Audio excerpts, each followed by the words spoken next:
Hi, I am doing my presentation on languages of Asia, and my name is Monique, and my topic is national languages and communications of three Asian countries, and these Asian countries include Turkey, Pakistan, and Mongolia, and the languages in these countries that I'm going to do my presentation on is Turkish, Urdu, and Mongolian. So number one on my list is Turkish. Turkish is one of the best documented of the Turkic languages. Most scholars consider that the earliest history of the Turkic dates back to the inscriptions of the 8th century. Southwestern Oghuz tribes were distributed over a broad territory in the Central Asia and Middle East. So that's mainly where Turkish is spoken, is in Central Asia and the Middle East.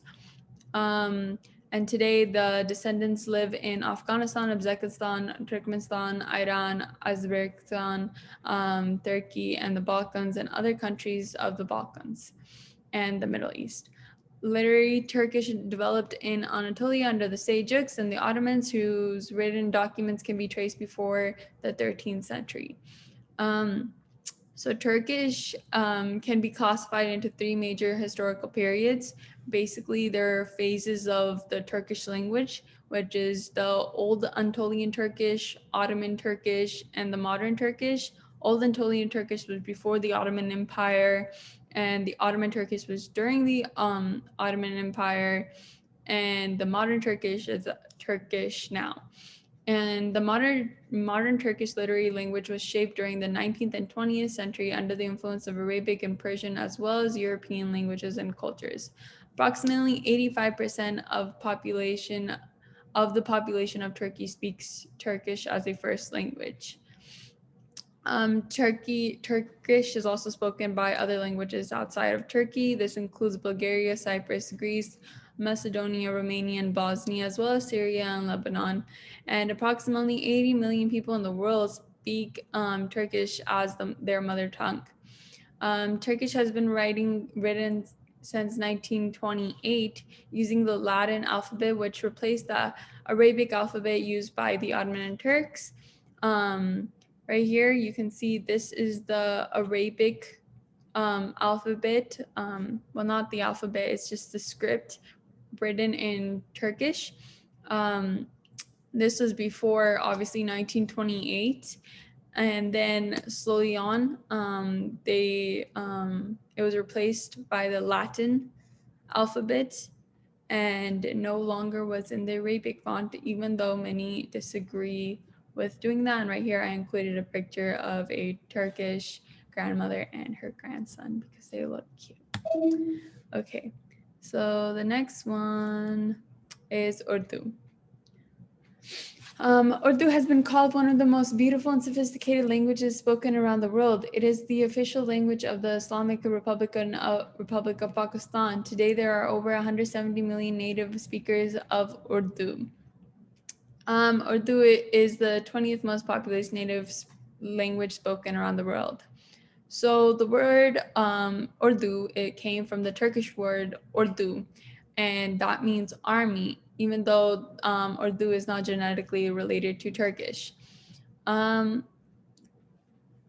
similarities between, the reason why there are many similarities between Turkish and Urdu for pronunciation is because many of the words both came from Persian and Arabic. Urdu contains up to 40 alphabets. And the image on the left right here, you can see how they are written. It is written right to left. Instead of English, it would have been left to right. And Urdu is predominantly spoken in Pakistan and India. There are hundreds of thousands of Urdu speakers in northern India, such as New Delhi, Lucknow, and Hyderabad. The language is also commonly spoken in Bangladesh, the Middle East, especially Saudi Arabia and the UAE, and other parts of the world where Pakistani communities have settled. The Mongolian language is the third language that I'm doing. Mongolian is an Atlic language spoken by approximately 5 million people in Mongolia, China, Afghanistan, and Russia. There are several closely related varieties of Mongolian. The national language of Mongolia and or the Jahar, or those which are spoken mainly in Inner Mongolian Autonomous Region of China. So there's like a similarity between Turkish and Mongolian, and this has to do how in 1208 Genghis Khan defeated the Nayman's Turkic tribes living in Central Asia and captured their Uyghur scribe Tatatonga, which was apparently adapted to Old Uyghur alphabet to write Mongolian.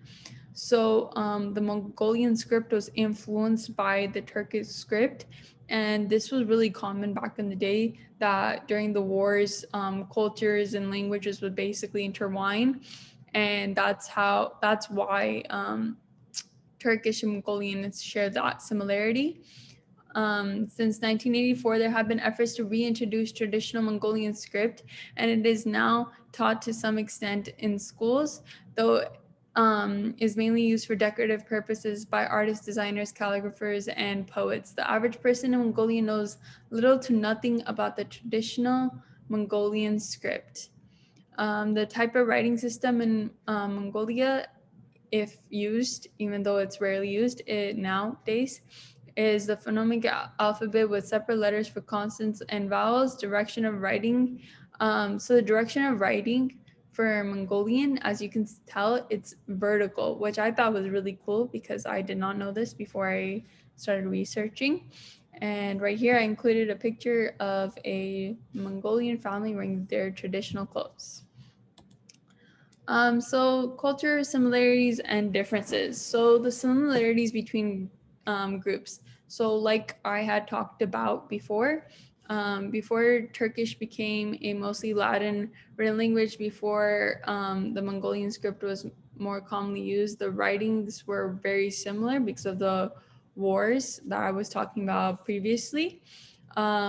For Urdu and Turkish, they have many similar words such as dushman and zalim, which means oppressor and enemy, because they are both derived from Persian, and both languages are mostly spoken by Muslims.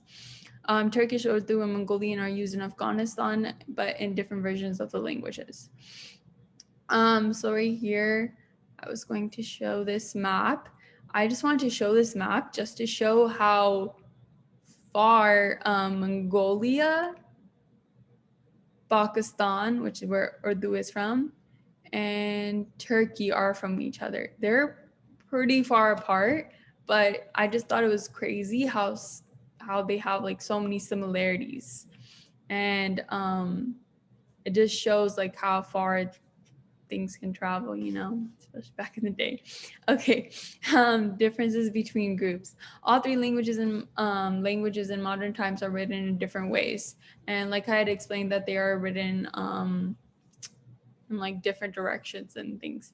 The cultures of all these languages are actually very different from each other. While Turkish and Urdu is mostly spoken by Muslims, most speakers of Mongolian are not from Islam, which is one of the differences. So comparisons to your own cultural group. Urdu is very similar to Punjabi. So I don't speak Urdu. I speak Punjabi, but if someone spoke Urdu to me, I would most likely be able to understand them.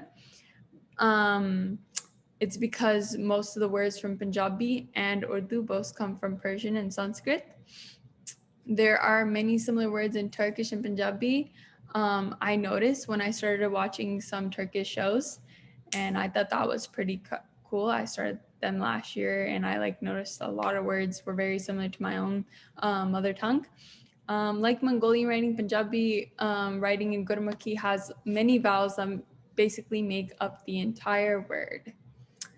That was all for my presentation. Thank you for listening to my presentation on languages of Asia. A question I had was, are all languages somehow connected? This was my question because I noticed how all these languages had very similar things. So that's the question.